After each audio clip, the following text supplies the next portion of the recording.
Ok, es un puente que me ayuda a transportar el agua debido a una obstrucción.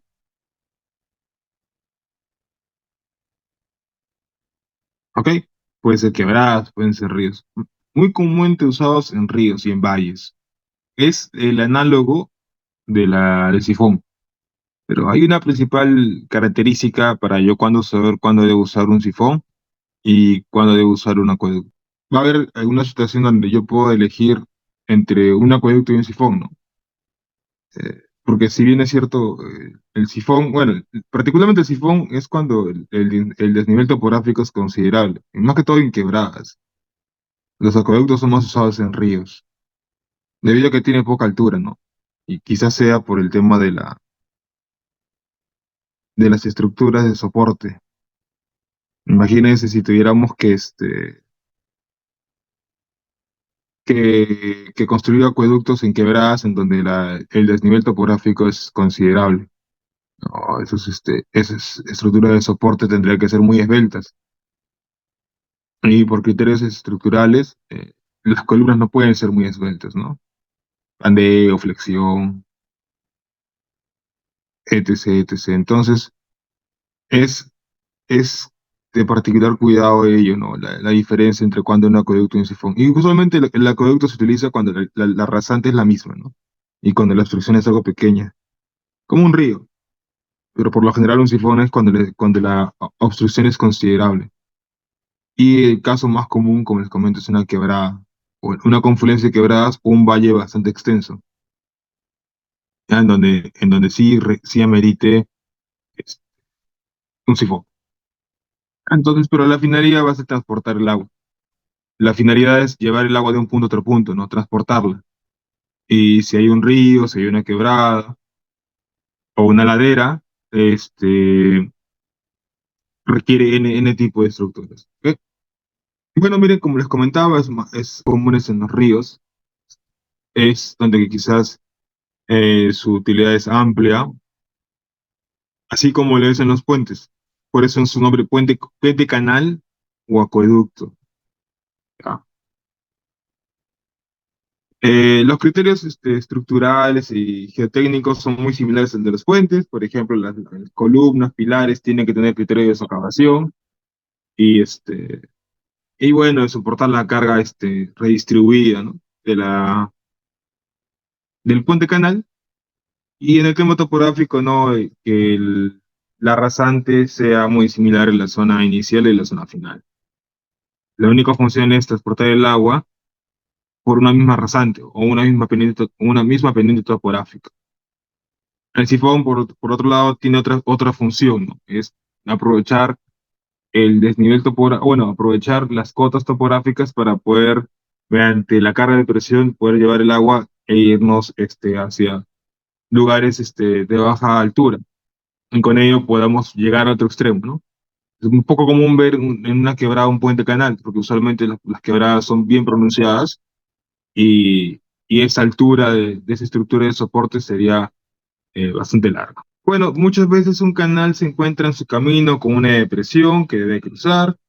Ah, a veces es posible mover toda la alineación hacia arriba o hacia abajo.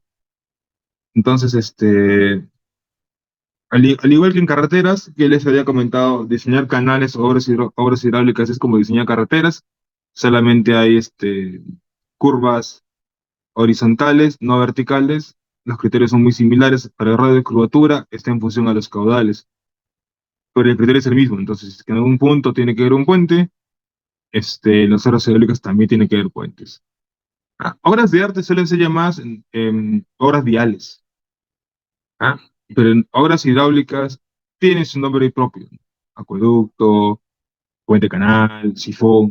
No se le da la terminación obras de arte, ¿no? Tengan cuidado con ello, ¿no? Son diferentes tipos de proyectos, los hidráulicos y um, los de viales. Ya.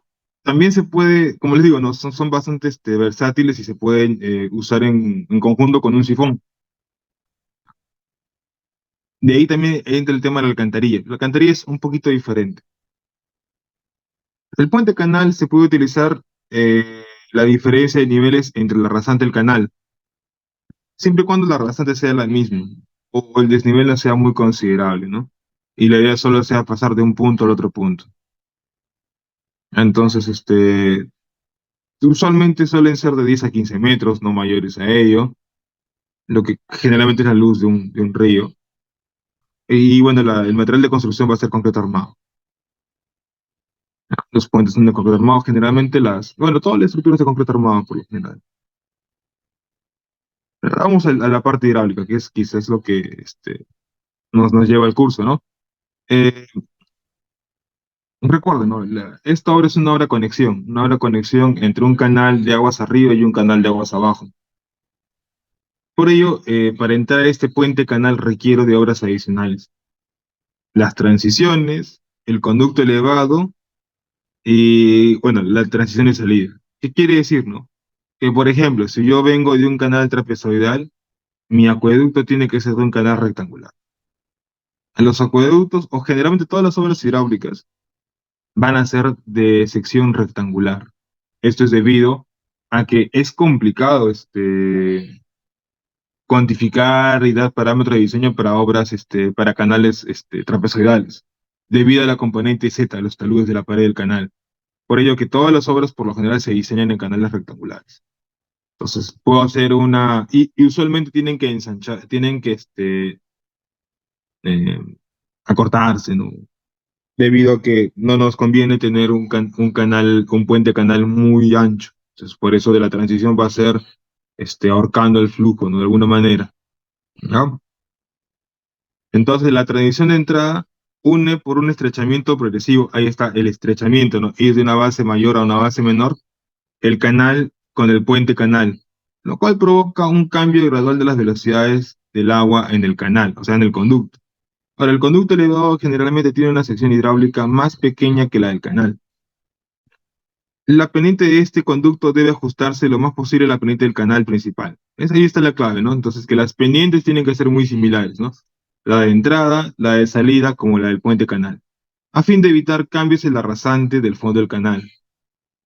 Todo es por un tema de las curvas de remanso. Entonces, hay que evitar esas variaciones de pendientes para evitar problemas hidráulicos. Por eso es que el uso particular de los acueductos es bien,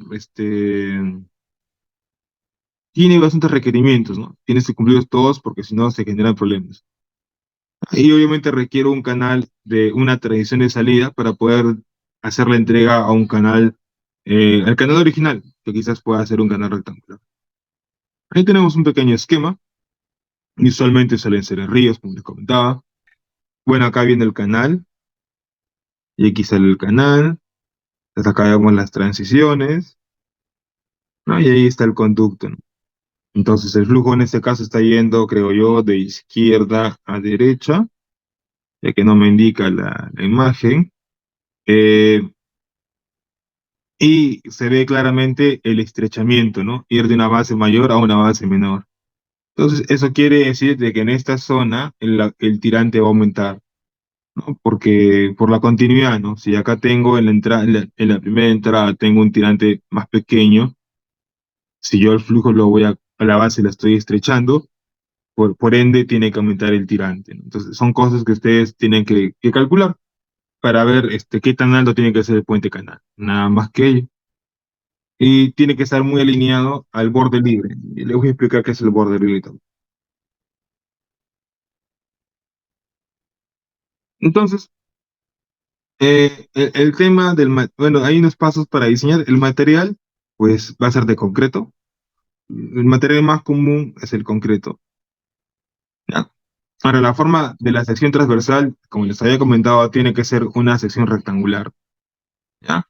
Aunque hay opciones de ser semicirculares, pero por lo general van a ser rectangulares. Es más común, por un tema constructivo y por un tema de diseño.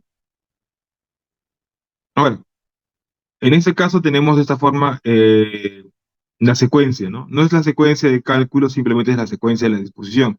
La zona uno que le corresponde a ¿cómo se llama? Al, al canal de entrada, De 2 a 3 tenemos la transición de entrada. De 2 a 3 tengo el canal o el puente canal, ya que tiene que ser re- rectangular. Y de manera muy similar, de 3 a 4 una transición de salida. Y de 4 hacia adelante, el canal de salida.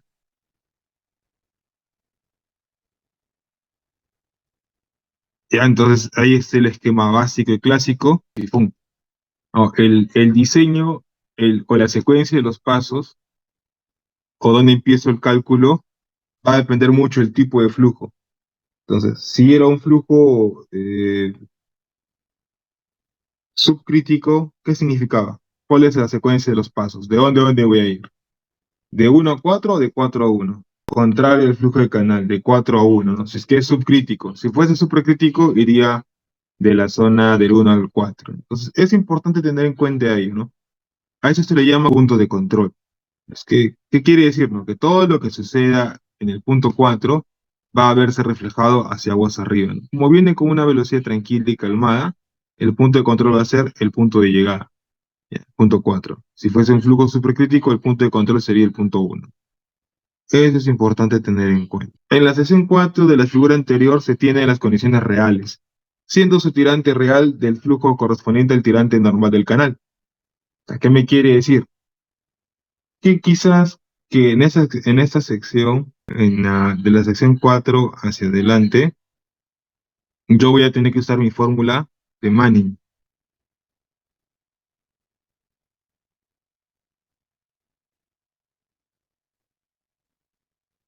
¿ya? En donde quizás me tengan que dar datos del caudal, la pendiente y, bueno, la rugosidad, yo ya la sé porque es de concreto, y yo voy a tener que diseñar o calcular el tirante normal en 4. Por eso le llaman el tirante normal. Y ese tirante normal, ya saben, ¿no? Lo hacemos con la formulita, lo metemos en la calculadora, o si para su trabajo, cuando van a usar una hoja de cálculo, no pueden formular en Excel.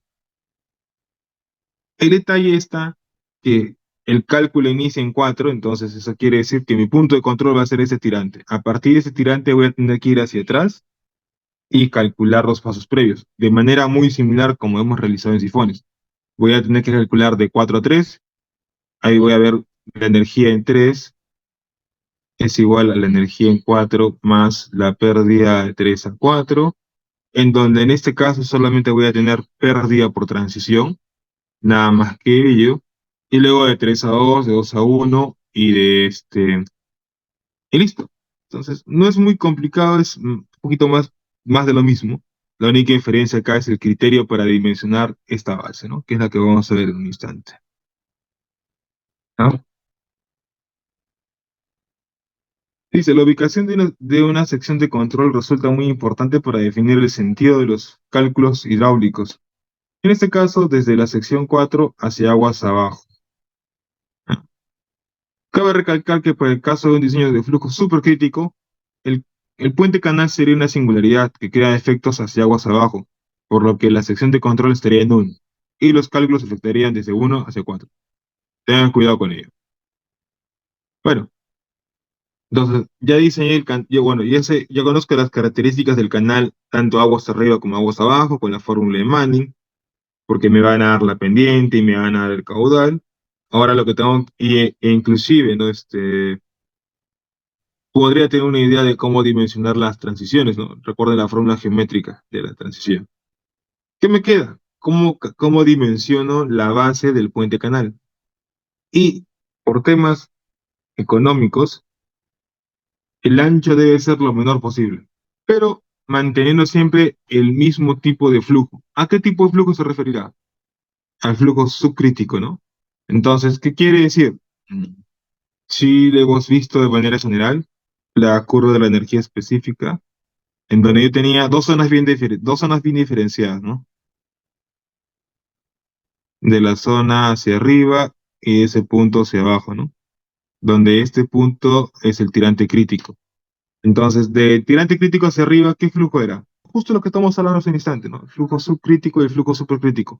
Del tirante crítico hacia arriba, acá es subcrítico y es supercrítico. ¿Por qué? En flujo supercrítico, yo lo asimilo con altas velocidades, ¿no? Y yo tengo altas velocidades por la ecuación de la continuidad, que es la ecuación de la continuidad, caudal es igual a la área por velocidad. Entonces, si mi velocidad es alta, ¿qué tiene que pasar? Que mi tirante sea pequeño o mi área sea pequeña. Entonces, si mi tirante es pequeño, es menor que el crítico, estoy en un flujo supercrítico, ¿no? Y por otro lado, el flujo subcrítico, las velocidades son pequeñas,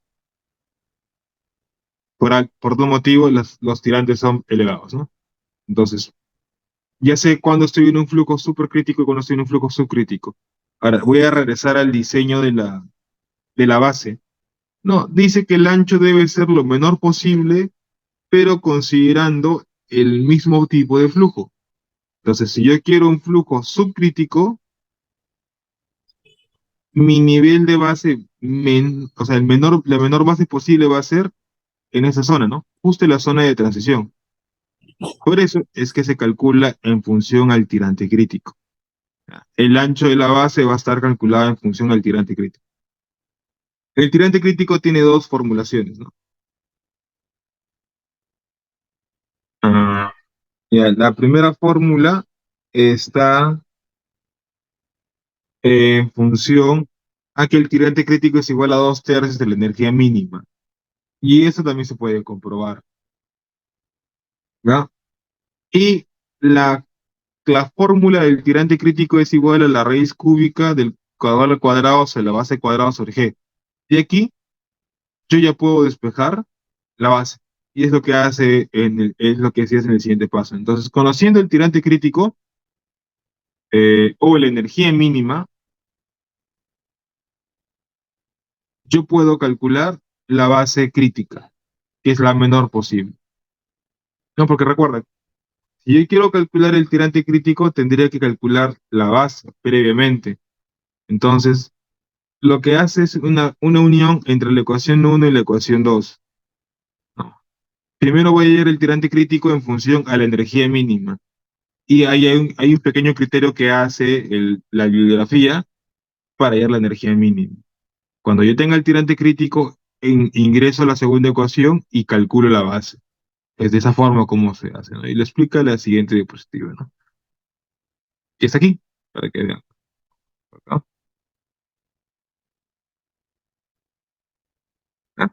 Entonces, es lo que hace, ¿no? 2/3 de la energía mínima es igual a la raíz cúbica de caudal al cuadrado sobre e cuadrado, ¿no? Y de ahí despeja, donde la base es igual a la raíz de 27 veces caudal al cuadrado sobre 8 veces energía mínima al cubo por la gravedad. Esta fórmula sale de unir las fórmulas 1 y 2 que previamente yo les había explicado. ¿Ah? Ahora, y ustedes me preguntarán, ¿y cómo es que hallo el tirante crítico? No, la energía mínima. Dice que por la energía mínima va a ser como aproximación, se puede tomar el valor de la energía en 4.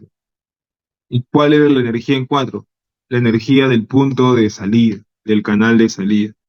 Se puede asumir de que esa va a ser la energía mínima. Asumir. Es una aproximación este, que es válida para hacer ese tipo de cálculo, ¿no? Yo ya conozco el tirante, sí, porque lo calculé con Manning, y la velocidad lo puedo calcular con la ecuación de la continuidad, ¿no? Como es igual a la velocidad por área. Y con ello puedo calcular la energía en 4. Si conozco la energía en 4, yo digo energía 4 es igual a energía mínima y puedo calcular la base.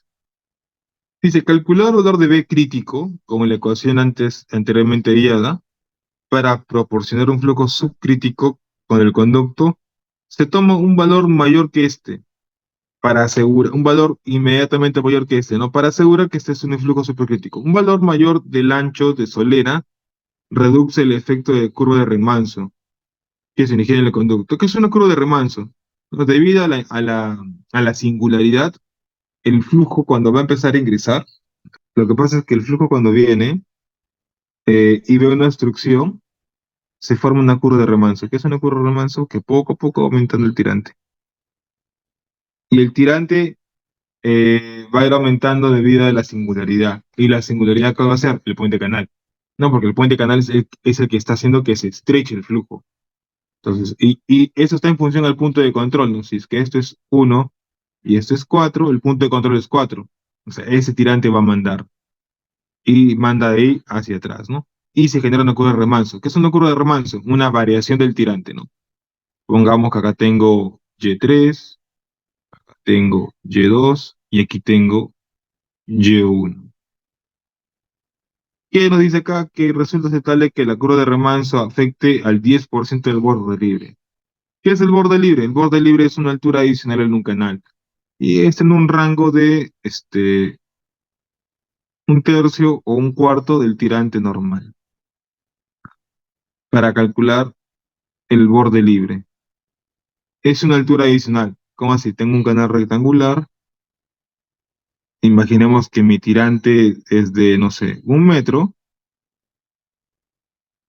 Entonces mi borde libre, que va a ser mi altura adicional, tiene que ser entre un cuarto o un tercio. Vamos a ponerle 25 centímetros, ¿no? Un cuarto de 1 metro es 25 centímetros, ¿no? Entonces mi canal en dimensiones geométricas estaría de 1,25, pero en dimensiones hidráulicas de 1. ¿Ya? Entonces ahí hay una diferencia. Entonces este borde libre me ayuda a atenuar ondas, a tener, bueno, a considerar las curvas de remanso que se puedan generar en el flujo. Y es un valor adicional como un factor. Se le puede llamar un factor de seguridad, se le puede llamar. Entonces, ¿qué quiere decirnos? Que la diferencia del tirante 1 con el tirante 4 no tiene que ser mayor al 10% del borde libre. Con eso lo podemos calcular.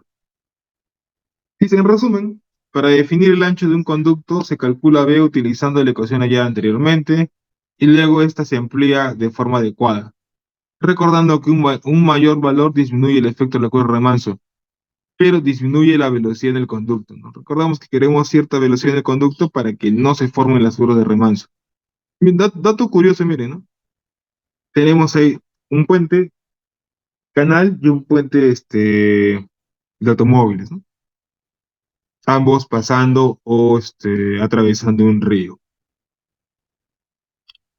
Y aquí está la formulita básica para poder calcular las dimensiones de la transición, ¿ah? En donde T1 es el espejo del agua en el canal y T2 es el ancho de la solera del conducto. ¿Qué quiere decir? No, que si, digamos, viene un canal trapezoidal aguas arriba, o sea, el canal de entrada es trapezoidal, entonces este T1 es igual a base más 2 veces ZY, ¿no es cierto? Y el T2 va a ser, lo ponemos en 1, la base del acueducto, ¿no? O la base crítica que vamos a calcular hace un instante. Entonces, si yo tengo ambos T's y tengo, bueno, el ángulo de abajo es un ángulo estándar. ¿Se acuerdan? Si fuese un flujo supercrítico, yo tendría que usar el criterio de tangente del ángulo, 1/3 veces Freud promedio. Esto es para supercrítico. En este caso, como usualmente se diseña para flujos subcríticos, utilizamos ya este ángulo de por sí. Ese ángulo alfa sería 22,5, ¿no? Entonces, simplemente realizando la división, yo podría calcular el L, ¿no? Que simplemente es un análisis geométrico. Nada más que ello es geométrico.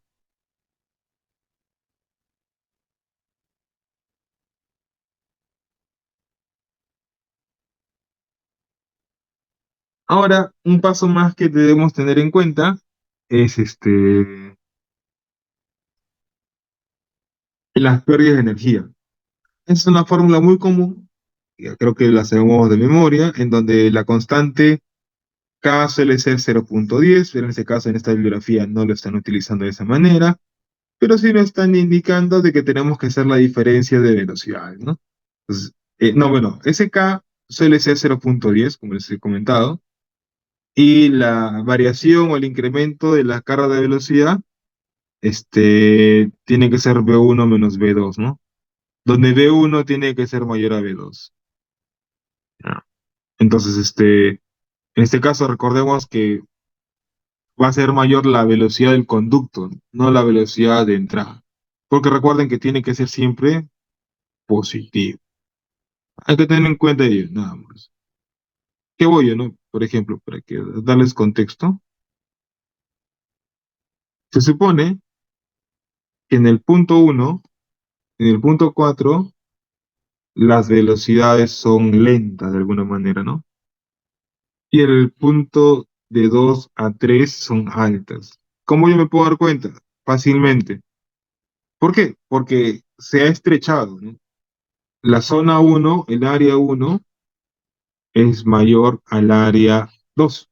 En ese caso, el área 3 es menor al área 4, ¿no? Entonces, yo puedo hacer la misma analogía con las velocidades. La 1 es menor a la velocidad en 2 y la velocidad en 3 es mayor a la velocidad en 4. Entonces, esa fórmula no es fija, ¿no? El valor o la posición de la velocidad va a depender mucho de qué lado es el que genera más velocidad. Porque recuerden, el criterio es que la velocidad, bueno, esa pérdida de energía tiene que ser positiva. ¿Eso ha quedado claro? Pues es importante que quede claro. Acá hay un cuadro resumen de los tipos de transiciones. Usualmente les he comentado que es 0,10, ¿no? Pero bueno, acá tenemos donde K, E son transiciones de entrada y K sub S son transiciones de salida. Varía según la bibliografía y ahí tengo distintas formas, ¿no? Curveado, cuadrante cilíndrico, simplificado. Pero los valores no son muy extensos, ¿no? Así que, como les comenté, en un rango de 0 a 20, 0 a 30 es más que aceptable.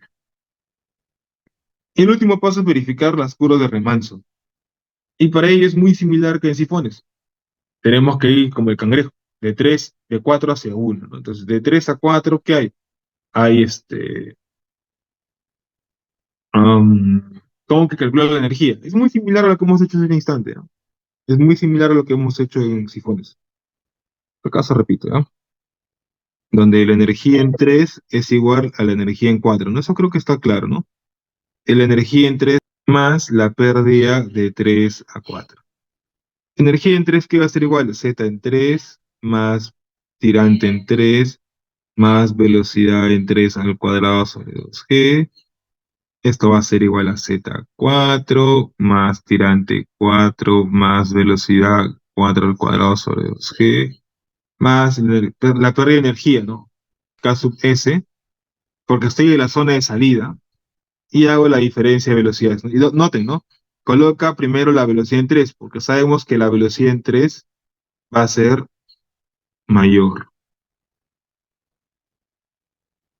¿Para qué hace acá delta de Z? Que es Z3 menos Z4, ¿no? En donde delta de Z, esa variación va a ser S por L. Tengo un punto aquí y tengo otro punto ahí. Ujú. Digamos, si yo quiero saber el desnivel, esto es delta de Z, ¿no? ¿Siento? Delta de Z y esto es, bueno, L, ¿no? L es la vertical. Entonces, para yo calcular, digo simplemente S por L, ¿no? Y listo. Por eso es que cuando yo voy a ingresar a la fórmula, multiplico la pendiente por la longitud para hallar S delta de Z3 a 4, ¿no? Ahora, esta ecuación se resuelve por tanteos y se determina Y3, o sea, la función va a ser calcular Y3. Y obviamente también B3. Recuerden, ¿no? ¿Cómo voy a calcular B3? Fácil. B3 va a ser igual a caudal entre área en 3. Entonces B3 es igual a, muy similar a la semana pasada. Área en 3, como es un canal rectangular, y en 3 es la zona crítica, la zona ya de la base, esa base yo ya la predimensioné, base por tirante en 3. Entonces, estoy viendo que mi única variable va a ser tirante 3. ¿Por qué? Voy a hacer con otro color por si acaso. Eh, Delta de Z sí lo conozco, porque conozco S y conozco L. Y4 lo calculo con Manning en el primer paso, que es el canal de salida, el canal aguas abajo, que yo lo calculo con Manning. B4 lo calculo con la continuidad. Si yo conozco el tirante, por ende puedo calcular la velocidad en 4. KS es dato, B4 sí conozco y B3 es una incógnita, pero que esa incógnita va a estar en función a qué cosa, a Y3. Entonces, en esta ecuación, mi única incógnita va a ser Y3. Se puede hacer por tanteos o se puede hacer en la ecuación en tu calculadora. Yo, de nuevo, calcula. Es más sencillo hacer una calculadora, tú colocas la ecuación y vas a tener una sola variable, le pones a resolver y te va a dar el valor numérico, ¿no?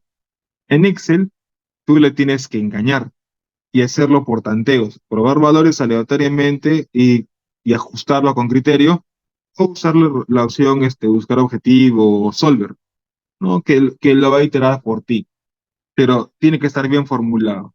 Para que esté bien formulado, tendría que ser que todas la sumatoria de lo que está con rojo menos lo que está con verde me tiene que dar igual a cero. Para el cálculo en la zona 2 del tirante 2 es muy similar. Ahora la diferencia es que en la zona 2 ya no tengo la transición. Si regresamos a la imagen primaria, aquí quizás voy a hacer un garabato. Cuando yo analice ya les he dicho, acá Manning, luego de 3 a 4 en esta zona de aquí, tengo que calcular Y3 y la pérdida es por transición. Ahora, luego tengo que calcular eh,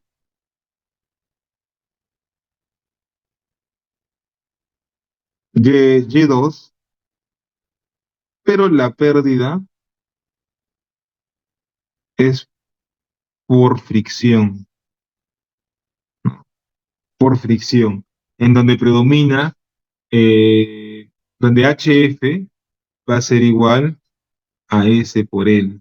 Pero esta S no suele ser la pendiente topográfica, sino la pendiente de la línea de energía. Y esto se calcula con Manning. Por eso regreso a la diapositiva pasada. Y bueno, de 1 a 2 se calcula Y1 considerando pérdida por transición. Entonces, quiero que esto sí esté claro, por favor, ¿no? En la secuencia de los pasos, primero calculo Manning, calculo Y4 y B4, luego voy al paso del 3 y calculo Y3 utilizando la ecuación de la energía, considerando la pérdida por transición. De 2 a 3 utilizando energía, digo energía 2 es igual a energía 3 más la pérdida. En ese caso la pérdida es S por L, donde S es la línea, la pendiente de la línea de energía, no es la pendiente topográfica, ¿no? Esto no es, ah, esto no es lo mismo que la pendiente topográfica. Son dos cosas totalmente diferentes. En un canal, en un canal, sí, SE es igual a SO. Cuando es un flujo uniforme. ¿Qué es un flujo uniforme? Que sus propiedades hidráulicas, como quizás la velocidad y el tirante en el espacio, son cero, no hay variaciones. Pero aquí, debido a la singularidad que es el puente canal a las transiciones, esto ya no cumple, ¿no? No es un flujo uniforme. Y eso se ve reflejado en que la pendiente de la línea de energía no es la misma que la pendiente del canal. Entonces, ¿cuál es la incógnita ahí? Calcular la pendiente de la línea de energía. ¿Y cómo se calcula ello? Con Manning. Caudal es igual a qué cosa? Área, este, radio hidráulico a la 2 tercios, S, que es la línea de energía, la un medio entre, ¿no? Tengo la base, sí. Tengo el tirante, sí. Tengo el tirante que calculé aquí. Y con ello puedo empezar. Entonces voy a pasar a la diapositiva. Voy a pasar rápidamente a a la diapositiva para que observen, ¿no? ¿Qué es lo que hace, no?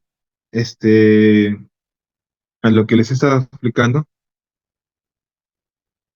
Entonces tengo la misma ecuación que les he explicado hace un instante, ahora donde la variación por fricción es SE por L, ¿no? Donde S es la velocidad promedio, por N a la radio hidráulica. Es lo mismo, señores, que hace un instante, es lo mismo. Esto parte de la ecuación de Mann, por si acaso si es que no me creen. El caudal es igual a área por radio hidráulico a la 2 tercios por S a la 1 medio entre N. Caudal entre área, ¿qué es? Velocidad. Luego puedo poner este N aquí y luego el radio hidráulico lo paso dividiendo. Y tengo la pendiente de la 1 medio, entonces esta pendiente pasa aquí al cuadrado. Es lo mismo. Ahora, ¿cómo hago para calcular esta pendiente utilizando el criterio de la velocidad promedio? Entonces tengo que calcular B promedio y R promedio. Y esto se hace iterando también, ¿no? ¿Por qué? Porque vuelvo, ¿no? Mis incógnitas van a ser ahora Y2, ¿no? Y2 es mi incógnita principal, porque B2 depende de Y2. Entonces, B3 sí conozco, Y3 sí conozco, delta de Z de 2 o 3 también conozco. Lo que no conozco es la velocidad en 2, ¿ya? Entonces, tengo que tener cuidado con ello. Y la mejor forma es haciendo iteraciones, ¿no? O calculándolo, seteándolo en la calculadora. ¿Ya? De ahí el radio hidráulico, recuerden, ¿no? El radio hidráulico de un canal trapezoidal es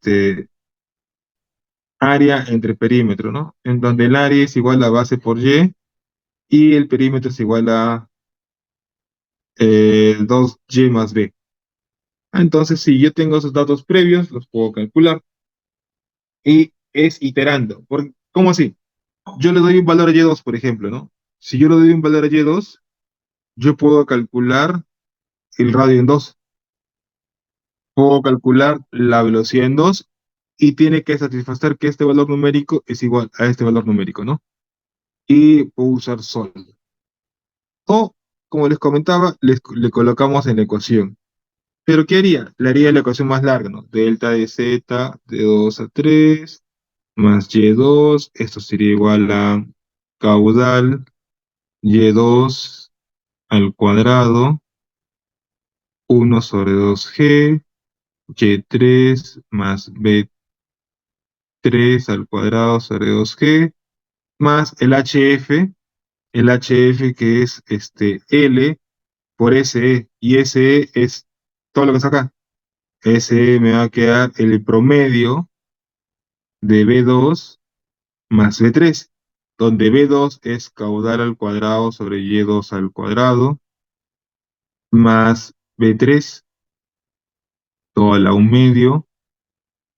Luego me queda por N, y abajo me queda el radio hidráulico. El radio hidráulico, de nuevo, va a estar en función al tirante.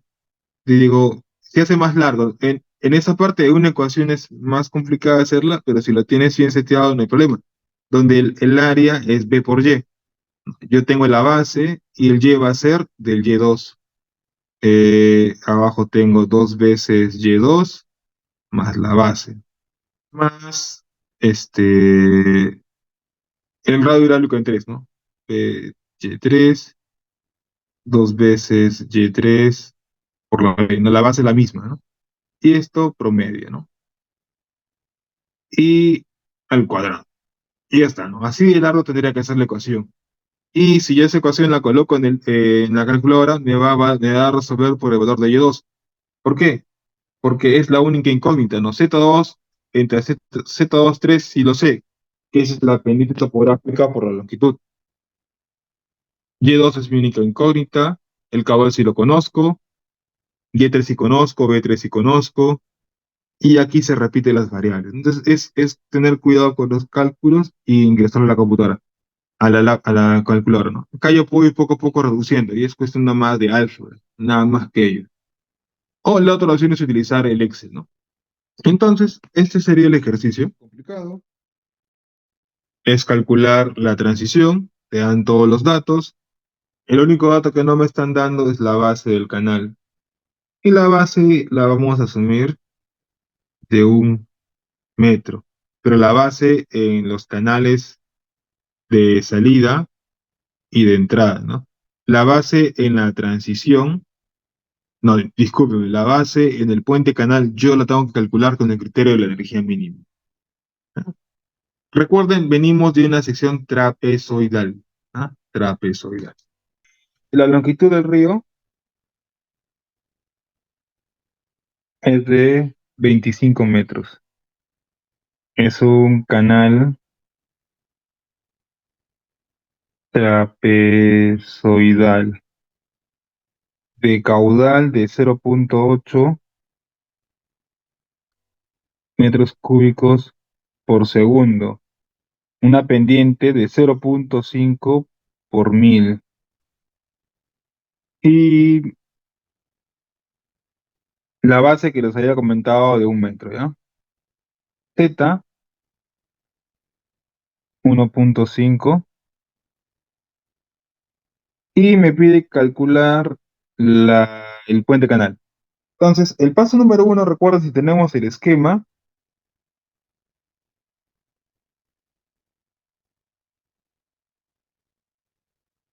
tengo acá la zona 4, la zona 3, la zona 2 y la zona 1, ¿no es cierto? Para la zona 4, el primer paso es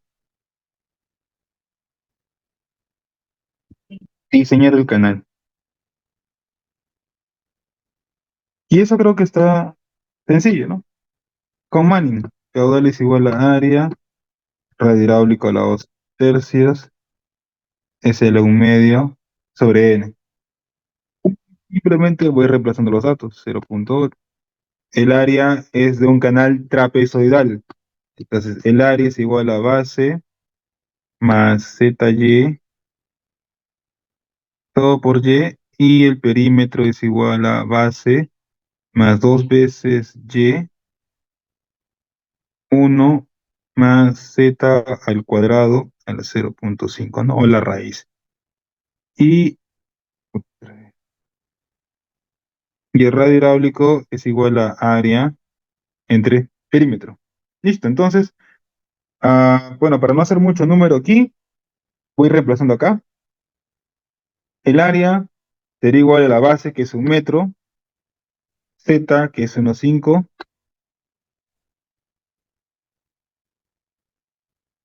1,5 Y, todo por Y. El perímetro sería 1 más 2 veces Y, más 1 más 1,5 al cuadrado a la 0,5. Esto yo lo puedo desarrollar y lo puedo dejar en una sola constante para no hacer mucho número al ingresar a la calculadora. Y el radio hidráulico sería la división de uno entre otro, ¿no? Entonces, eh, vamos a bosquejarlo, nada más. 1 más 1,5 Y por Y por el radio hidráulico, que es simplemente la división de esos dos factores. El área de nuevo 1 más 1,5 Y, todo por Y. Y acá sería perímetro, que es 1 más 2 veces Y. Y yo les aconsejo de que eso ya lo tengan calculado. Eh, 1 más 1,5 por 1,5. Esto le saco la raíz cuadrada. Raíz cuadrada. 1,80, ¿no? Y toda esta cuestión a la 2 tercios, ¿no? Por S a la 1 medio. S es 0,5 entre 1000. 0,5 entre 1000. ¿Por qué entre 1000? No recuerden, no es un por ciento, es un punto. al puntito raya dos puntos, ¿no? A la U media. Entre n. N es concreto, 0.015, 0.014, 13, bueno, por ahí va. Acá, ¿cuál va a ser mi objetivo? Calcular y. ¿Y este y qué y va a ser? El y 4. ¿Qué me tiene que salir en metros? Y para calcular la velocidad, en 4 yo digo caudal es igual entre la base, que es un metro, por y 4, ¿no? Y tengo la velocidad en metros por segundo. Ya tengo esos datos. Lo que sigue era calcular. Eso ustedes o lo meten en la calculadora o lo hacen en Excel. El segundo paso, la base crítica.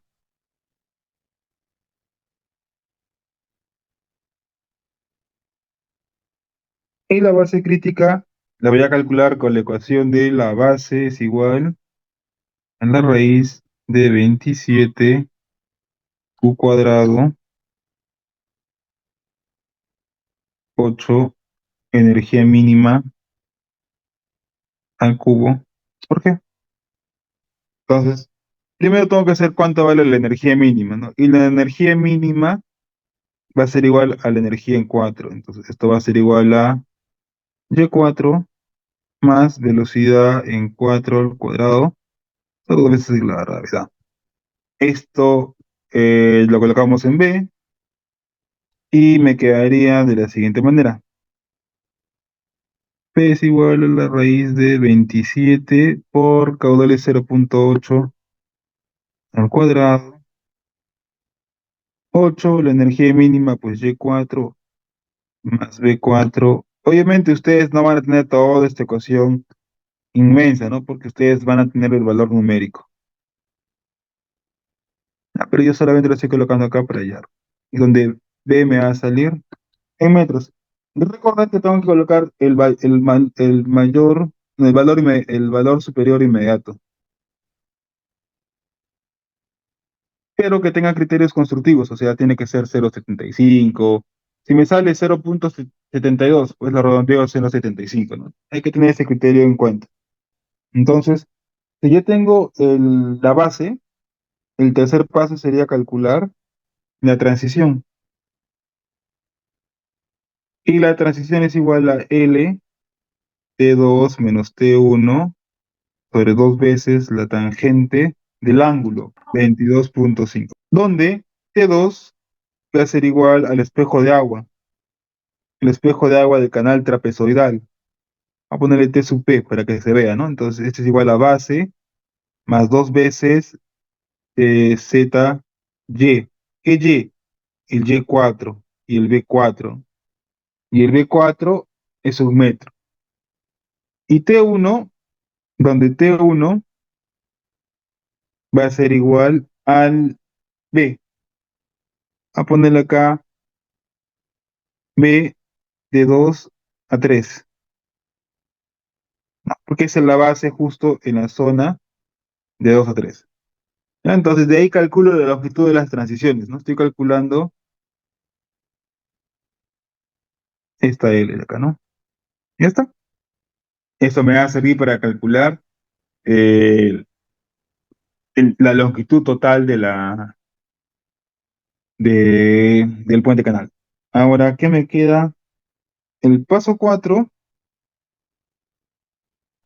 es ya ahora sí, por fin, calcular los niveles de energía. Los niveles de energía, 376, me parece muy elevado. Debe salir 0 punto y algo. A ver, si es que alguien ya tiene el tirante, genial, pero 3 puntos y tanto es bastante elevado. Tengan cuidado con ello. Inclusive es una baja pendiente, ¿ah? No debería salir 0.7, 0.6 por ahí. Ahora entonces tengo que calcular el- los efectos de la curva de remanso. Cuarto paso,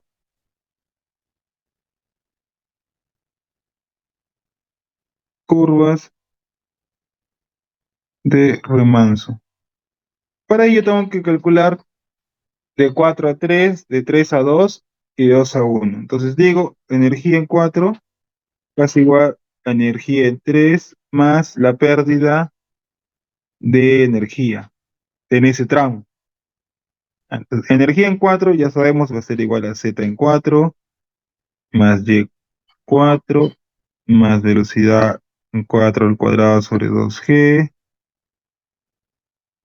va a ser igual a Z3 más Y3 más B3 al cuadrado sobre 2G. Y aquí voy a tener, como estoy en salida, el caso S, y la velocidad mayor tiene que ir en 3 menos velocidad en 4 al cuadrado sobre 2G. Ya, y aquí yo tengo casi todo, ¿no? Recuerden, esto se puede, yo tengo la diferencia de Z4 y Z3 es la pendiente, es la línea de energía. Entonces, esto puede quedar de ordenado así, ¿no? Diferencial de Z de 4 a 3 donde esto va a ser igual a la pendiente topográfica por L. Sí, 0,58, eso es más realista. Dale, dale, eso está bien. Puede ser que salga así. Entonces, quizás lo dejamos con 0,58. Puede que esté bien. Ah, ¿dónde me quedé? Así. Entonces, aquí quizás sea un poquito complejo la formulación de B3, ¿no? Porque acá la incógnita es calcular Y3, donde B3 va a ser igual a caudal entre la base de 2 a 3 por Y3. Entonces voy a hacer mi análisis de variables, que es lo que tengo, que es lo que no tengo. Z4 y Z3 sí los conozco, o sea, sí sé la diferencia. Acá está, acá esto va a ser Z, Z3 menos Z4. ¿Ah? Y4, chispas, sí lo conozco, B4 sí conozco, son datos previos del paso anterior. Y3 y B3 son mis incógnitas, pero la única variable va a ser Y3. El caso S solamente suele ser 0,10, 0,20. Eh, el B3 también lo tengo que calcular, que recuerden que está en función a esta formulita de acá. Y el B4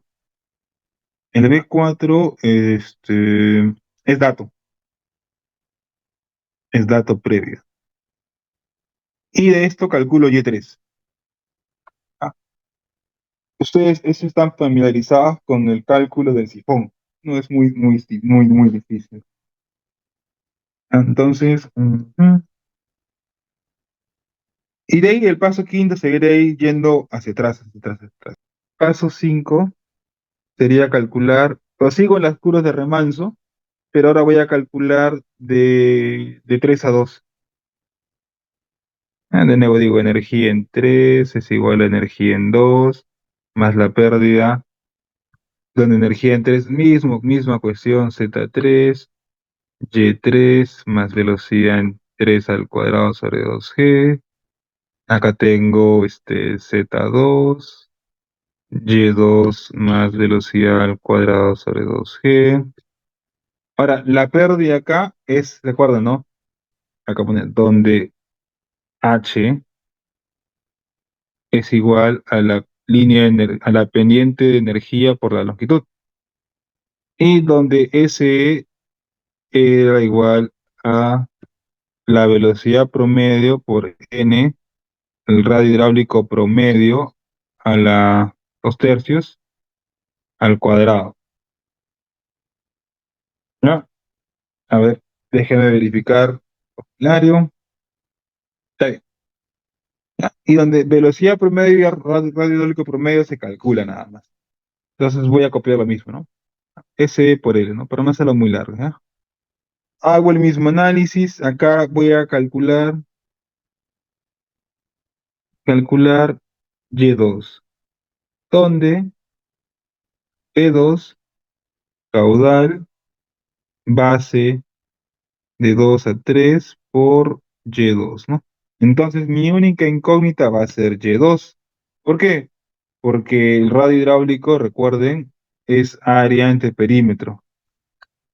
Pero ya estoy en un canal rectangular, ¿no? El acueducto es un canal rectangular. Entonces el área va a ser base por Y sobre dos veces Y más la base, ¿no? Entonces, es cuestión de empezar a reemplazar los datos. Bueno, la diferencia de Z3 y Z2, ustedes ya saben cómo calcularla. Incremento de Z2 en Z3 va a ser la península topográfica por la longitud, ya, donde es Z2 menos Z3, ¿ah? Entonces, voy a dejarlo tal como está ahí. Y3 es dato, B3 es dato, y Z2 es, bueno, la diferencia. Y2 es mi incógnita, quizás mejor lo coloco de otro color. Voy a colocar Y2. Las incógnitas las voy a colocar con color rojo, ¿ya? De ahí tengo velocidad en 2 es caudal, la base. Le voy a colocar B para no estar colocándole muchas letras, pero ustedes saben que esa B es la base crítica, no la base que hemos calculado. Por Y2, parece cambiar el color. Esto va al cuadrado, tener cuidado con ello, entre 2G. De ahí me queda más la pendiente. Y la pendiente es la velocidad promedio, más por n, acá se pone complicado. La velocidad promedio va a ser igual a la velocidad en 2 que es caudal, base, Y2, regreso con negro, más B3 entre 2.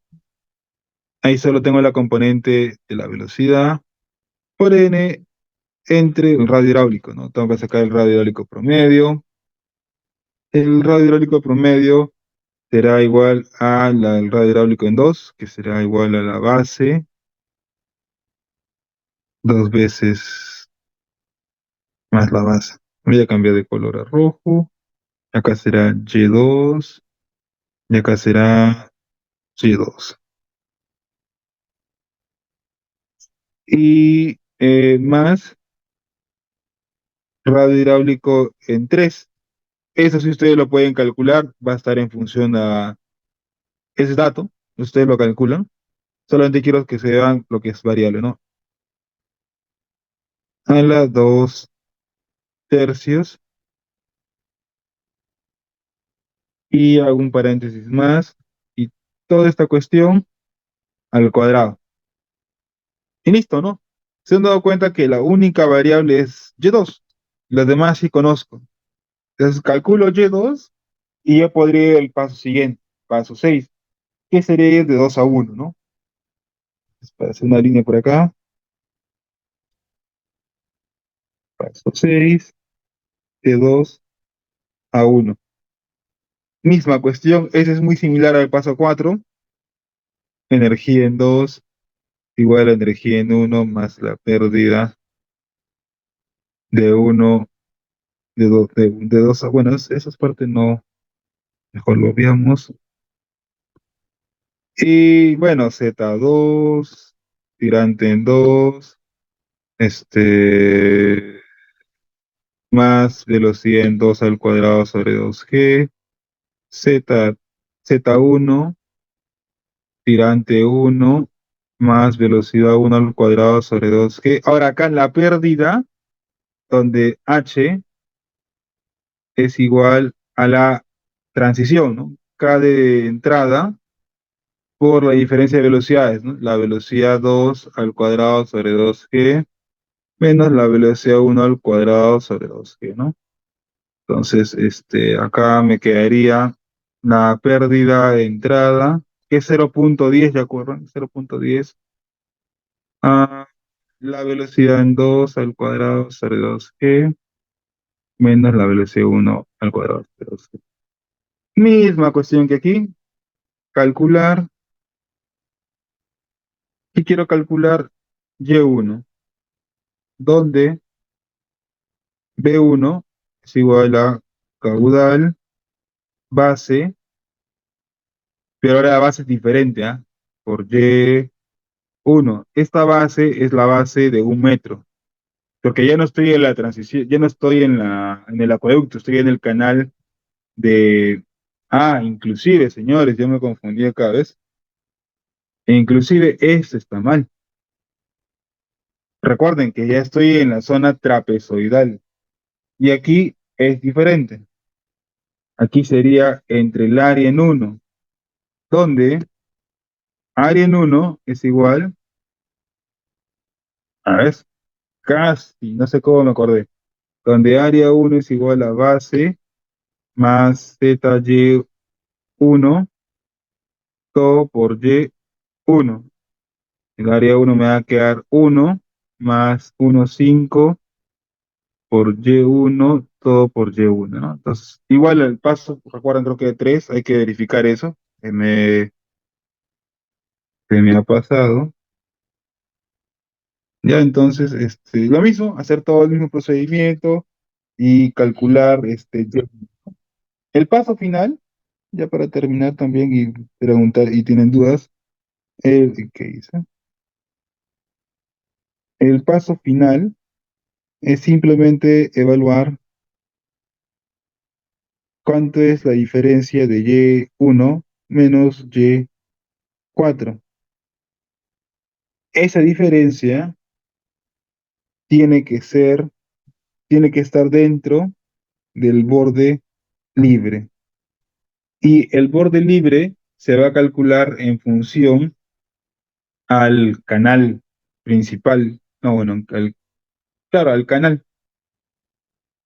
principal. ¿Ya? Entonces, recuerden, el borde libre suele ser un tercio o un cuarto del tirante. ¿Ya? Entonces, si acá imaginamos me sale 10 centímetros y el borde libre me sale 30, ok. Si no, si el borde libre es mucho mayor, me sale 40, no lo sé, hay que recalcular la base y hacer de que la base sea un poquito menor para que me salga que la curva de remanso no sea elevada, ¿no? Es un proceso iterativo. El único error que he cometido es paso, en el paso, no, ninguno. Sí, está bien, ajá, está bien. No, no cometí ningún solo error, ¿no? Porque justo ahí menciono, ¿no? La velocidad en 3 sale de ello, ¿no? Y la velocidad en 4 yo la calculo aquí. Aquí está el error de que he cometido yo. No sé si puedo hacer dibujitos. Aquí, ahí está el error, ¿no? No, esto no debería ser así. Esto debería de ser velocidad en 4 caudal, eh, área en 4, ¿no? Y el área en 4 es base más z y4 todo por y4, ¿no? Y ya está. Y con eso lo corrigen y sacan la velocidad. No, porque recuerden, ¿no? Los puntos 4 e 1 son del canal trapezoidal y los puntos 2 y 3 es rectangular. Entonces, con eso yo me puedo dar cuenta. Listo, espero haya quedado claro, señores.